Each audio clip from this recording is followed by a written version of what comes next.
చూడండి, ఇవాళ దీపావళి కదా, కమ్మటి పరవన్నం చేస్తున్నాను.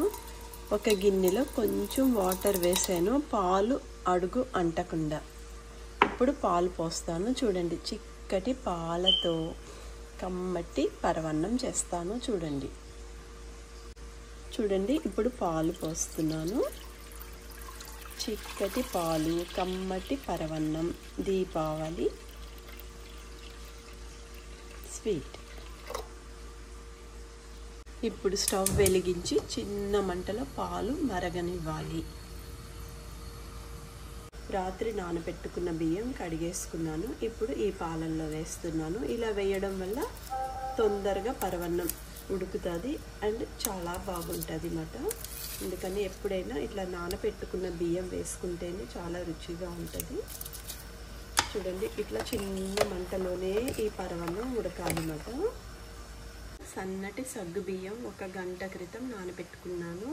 ఇంత సన్నటి సగ్గు బియ్యం చాలా బాగుంటాయి. ఇప్పుడు ఇందులో వేస్తున్నాను. చూడండి, పరవన్నంలో ఇట్లా ఒకసారి శుభ్రంగా కలిపేసుకుంటే ఇట్లానే మళ్ళీ ఒక 10-15 నిమిషాలు చిన్న మంటలోనే ఉడకాలి అన్నమాట. చూడండి, ఇట్లా నానబెట్టిన సగ్గు బియ్యం వేస్తే చూడండి, చిన్న మంటలో పరవన్నం దగ్గరికి ఉడికిపోయింది అన్నమాట. ఇప్పుడు స్టవ్ ఆఫ్ చేసి దీంట్లో బెల్లం వేస్తాను. యాలక్కాయ పౌడర్ వేయాలి అన్నమాట, ఇలాచీ పౌడర్. తర్వాత కిస్మిస్, జీడిపప్పు వేస్తాను, నేతిలో వేపినవి. ఇప్పుడు బెల్లం పొడి వేస్తున్నాను. చూడండి,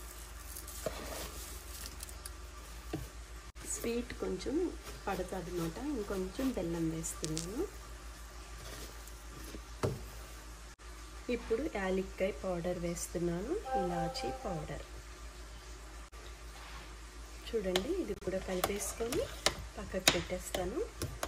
చూడండి, నేతిలో వేపిన రేజన్స్, కిస్మిస్, జీడిపప్పు ఇది పరవన్నంలో వేస్తాను. చాలా బాగుంటుంది.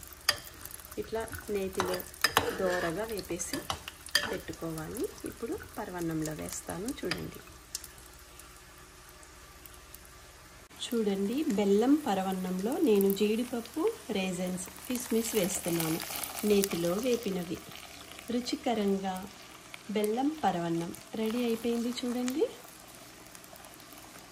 కమ్మగా దీపావళి స్పెషల్ మాట పరవన్నం, బెల్లం పరవన్నం రెడీ.